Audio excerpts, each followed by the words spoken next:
Welcome to Occult Archives. We uncovered the mysteries and myths and legends behind history's most feared books. From mystical grimoires to ancient religious texts, we'll explore the secrets too dangerous to be read. Today we have episode 86. The Book of Witches, unearthing the roots, the rites, and the rise of the witch in Western lore. So we're taking a deep dive today. We're going to be looking at the historical and cultural roots of the witch. Right, and we'll be basing this deep dive on The Book of Witches by Oliver Madox Hueffer. Now, this book, it isn't just like a straight history book. Yeah, it's more of a cultural exploration. Yeah. Hueffer really examines how the witch has been, imagined, feared, and shaped by human belief. And he does this over, centuries. And what really strikes you when you start reading this is that even when Hueffer was writing in what was supposed to be this age of, reason and science, the witch, well, she hadn't just disappeared. Not at all. It's like these traces, you find these little traces of belief in the most unexpected places. You brought up that point about British legislators and how they're still, even today, kind of hesitant to schedule elections on a Friday. A Friday, can you imagine? And then there are those stories from Romney Marsh, Yeah. Recent experiences with supposed witchcraft. Then there's that story from London, the lodging house keeper, and how his own mother was said to be a witch. It really does make you think, how deeply rooted are these ideas? Absolutely. Even when, everything we know today sort of contradicts them. It's like, maybe it's a way for people to feel like they have some kind of control or explanation, In a world that feels very chaotic. Exactly. And it's not just like whispers in the dark. It's not just, old wives' tales. Right. Hueffer talks about fortune tellers and these spiritualist societies that were popping up all over. It feels like a direct link to those old beliefs in magic and the supernatural. It does. Like that human desire to see beyond the everyday world, to know what's hidden. It hasn't gone away. It's just, changed shape, maybe. I think so. Yeah. It seems like there's this fundamental human need, this yearning for something beyond just pure logic and reason. Yeah. And it's fascinating because it wasn't just the common folk who believed these things. There's this account from Lady Charlotte Bury, and it talks about, Princess Caroline. A princess. Yes, creating these wax figures, sticking pins in them. Oh, wow. It's like even within the highest level of society, you find this belief in witchcraft, or at least in things that really resemble sympathetic magic. Okay, now that image of a princess engaging in something that looks a lot like magic, that's pretty powerful. It is. Makes you rethink just how widespread these beliefs really were. It wasn't just rural folklore. No. And Hueffer takes this even further. He brings up this really interesting idea about whether getting rid of belief in witchcraft altogether might actually have some negative, unforeseen consequences. Yeah, he compares it to, imagine if everyone in the world just suddenly adopted, let's say, European fashions. It would be chaos. It would be. A similar kind of disruption. He's suggesting that maybe a certain amount of human happiness, a certain sense of contentment, has historically relied on these make-believe beliefs. Interesting. And that science, with its focus on pure rationality, might have unintentionally sort of chipped away at this, leaving us with less, not more. Okay, so you're telling me that pursuing knowledge, pursuing reason might actually lead to less happiness. That's what he's arguing, yes. Wow. He goes as far as to call the scientists a modern-day devil. A devil, really? Yeah, because they're the ones sort of forcing us to see the world in this purely rational way, stripping away those comforting illusions. It's a strong statement, isn't it, to say that science is kind of like the new tempter, taking away our comforting beliefs. I guess it makes you think, what have we gained? Right. And what have we lost in this quest for knowledge? Exactly. And if you think about it, historically, people have accepted the idea of miracles, right? Things that seem impossible, like Moses parting the Red Sea, or the things Buddha was said to have done. Right. Well, maybe, Hueffer argues, maybe those seemingly impossible deeds of witches shouldn't be so easily dismissed either, at least within their historical context. Okay. The witch, in a way, becomes a figure that embodies both history, what people believed at the time, and that persistent belief in the supernatural and things beyond our understanding. So we see how persistent this idea of the witch is, but let's talk about some of the specific beliefs surrounding her, especially those witches' Sabbaths. Oh yeah, the Sabbaths. These weren't just like your casual neighborhood get-togethers. You know? They were like these elaborate events Uh-huh. full of symbolism, steeped in the supernatural. People imagine them as like shape-shifting into animals, foxes, black cats, Right. and of course flying on boomsticks to these remote locations like the peaks of the Cevennes. That imagery is so strong, isn't it? Those nighttime flights on these everyday objects. It is. The broomstick. It's strange and kind of fascinating. It is. And then the rituals themselves. They were meant to be fascinating and disturbing. Worshiping the devil. Sometimes he appeared in these monstrous forms. Sometimes he looked human. Right. They would confess to all these evil deeds, harming children, blighting crops, all these acts of what they called maleficium. And then the devil would either reward them or punish them. It's like a twisted reflection of regular religious practices, isn't it? Exactly. Even the devil's supposed entourage, these imps, and even like fallen priests and nuns, it's like the world turned upside down. Yeah. And then you have these blasphemous parodies of Christian ceremonies, like the christening of toads and the Black Mass. Oh, yeah. These were seen as direct challenges to the church's authority, sacrilegious acts. Right. But it's important to remember that a lot of these descriptions, these vivid descriptions, they come from witness accounts. And often those accounts were given under duress, under pressure. Right. As Hueffer points out, they might tell us more about the fears and anxieties of the time than about any actual events. Absolutely. It's like a window into the collective imagination of a society that was deeply afraid of the unknown. So where did this figure of the witch come from? I mean, how did she first appear in human consciousness? Well, Hueffer suggests that, in a way, the witch has been around since the very beginning of human thought. The very beginning. Yeah, it's this primal need, right, to explain the inexplicable, to find a reason for misfortune, to personify those things. Yeah. That feels very basic to the human experience. It does, doesn't it? To look for someone or something to blame when things go wrong. Exactly. And of course, this basic idea of the witch has evolved over time. It's been shaped by different cultures, different religions throughout history. But Hueffer says that medieval Christianity had a huge impact on how we see the witch today in the West. Yeah, and he points out something interesting. He suggests that the Christian emphasis on celibacy for religious figures might have actually contributed to some of those, more grotesque attributes associated with the witch. Really? Think about it. In a society where celibacy for religious figures was so important, anything contrasting that, images of fertility, sexuality, unrestrained desire, those become incredibly powerful, even threatening. Okay, I see what you're saying. So that image of the horrid old witch that we find in fairy tales, that's not necessarily the starting point. Right. There's deeper history there. He suggests that she evolved from earlier pagan figures who may have even been respected in their communities. Okay.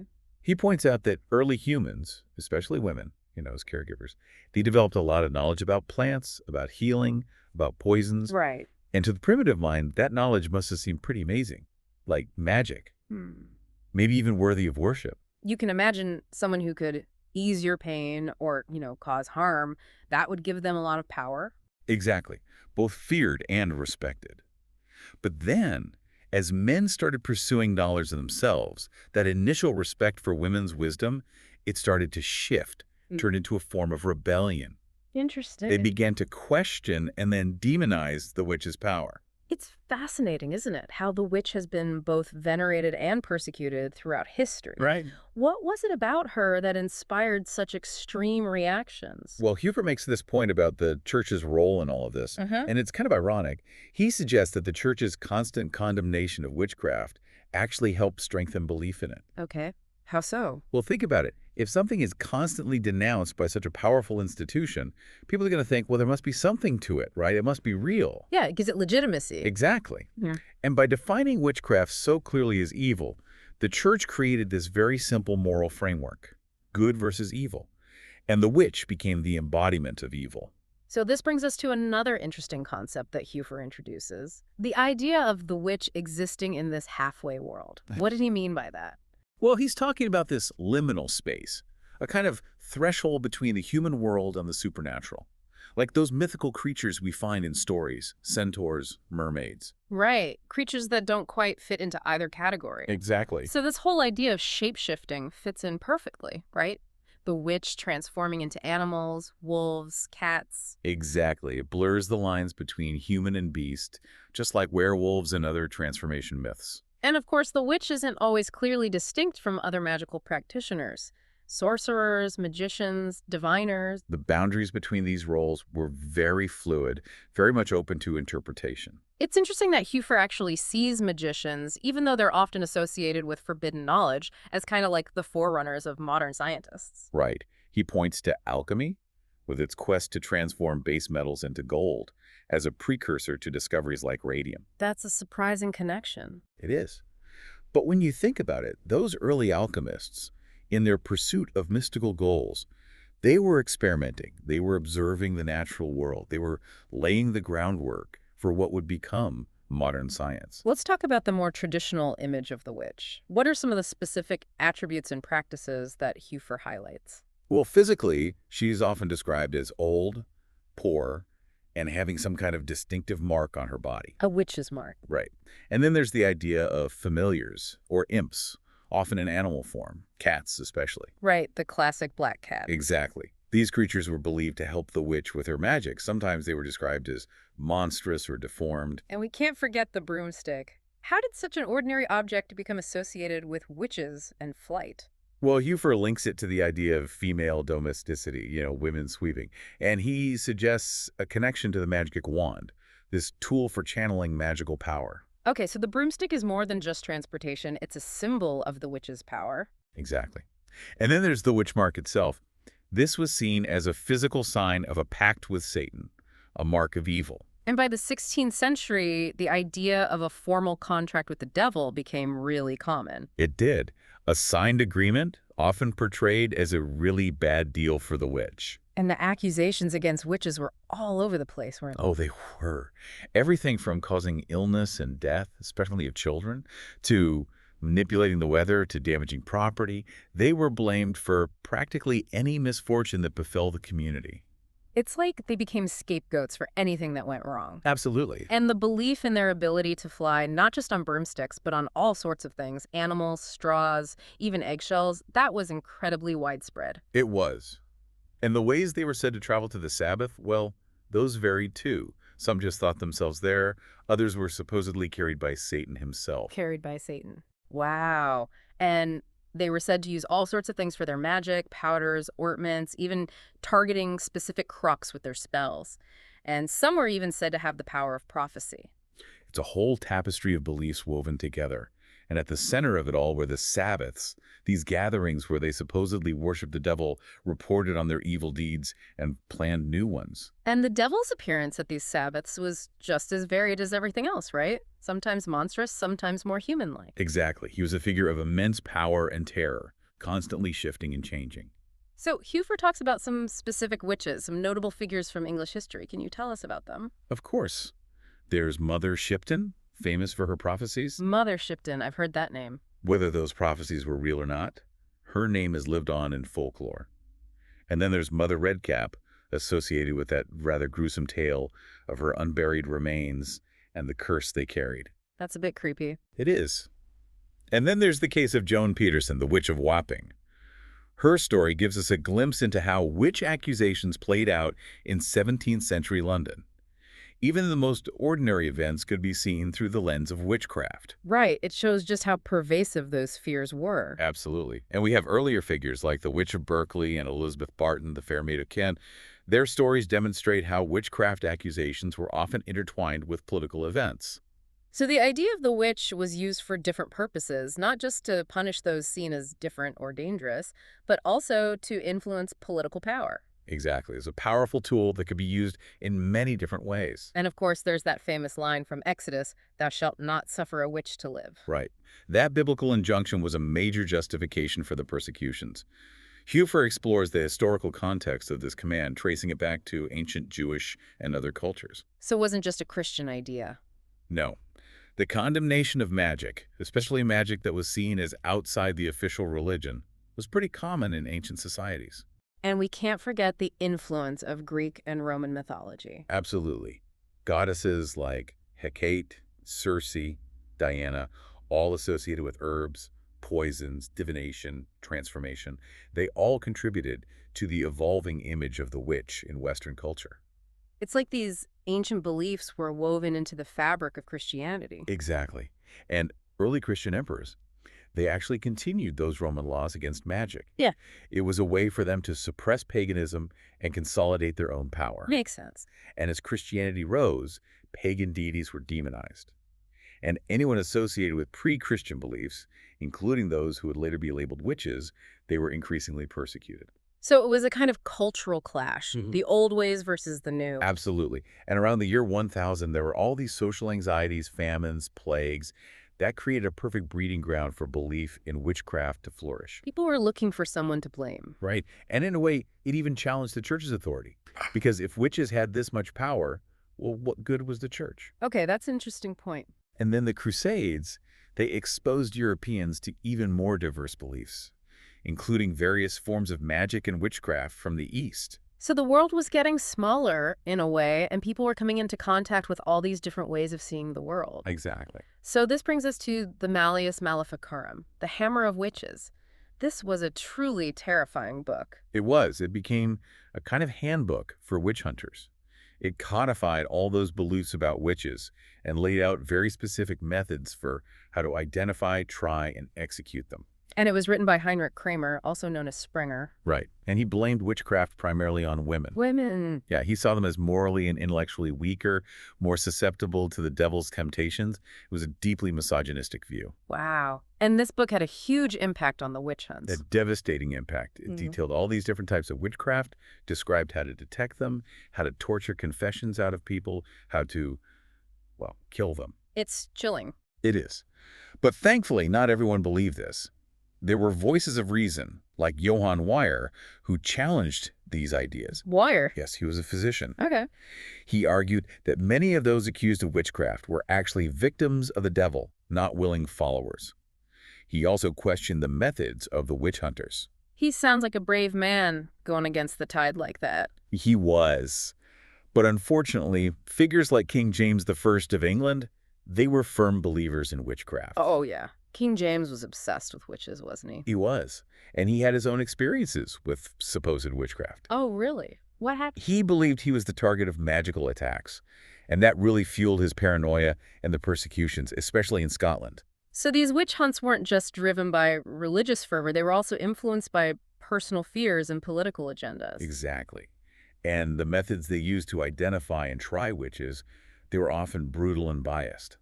Torture, pricking, water ordeals. There was almost no way for the accused to prove their innocence. It was a very dark time. It was. And figures like Matthew Hopkins, the self-proclaimed witchfinder general, they really embody the horrors of this period. He was responsible for the deaths of hundreds of people in England. It's hard to believe that this kind of thing was happening just a few centuries ago. I know. And it wasn't just Europe. These witch trials happened in the New World too, most famously in Salem, Massachusetts. And they followed similar patterns of accusation and persecution. It's a reminder that these fears and anxieties weren't limited to any one place or time. They were part of the human experience. Right.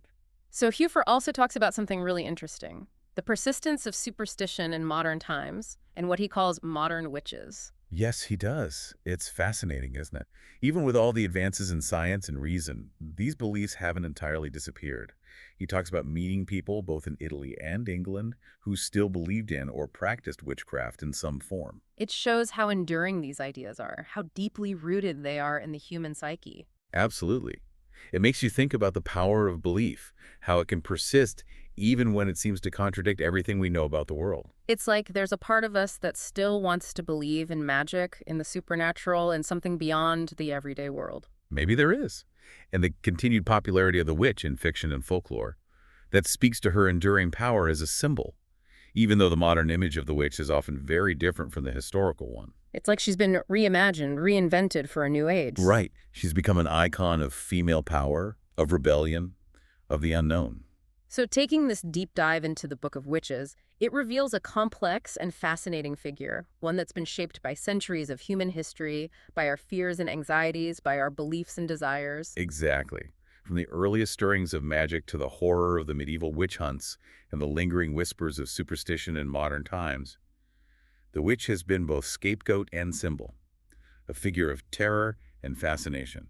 What are some of the things that stand out to you from this exploration? I think what strikes me most is how the witch has always been a reflection of ourselves, of our deepest fears and desires. I agree. And I wonder if gaining this historical context changes how we see superstition today. Do we judge it as harshly? Or do we recognize it as part of the human experience? It's a good question, and I think the answer is probably both. We can understand the historical context, the reasons why people believe these things, but we can also recognize the harm that these beliefs can cause, both in the past and in the present. Well, this deep dive has certainly given us a lot to think about. It has. And remember, we've only scratched the surface here. There's so much more to explore in the history of witchcraft and in the enduring power of belief. And on that note, we'll bring this deep dive to a close. Join us next time as we continue to explore the mysteries and legends behind history's most feared books. Until then, keep those candles burning and those books closed. Or maybe, just maybe, crack open a page and see what secrets await.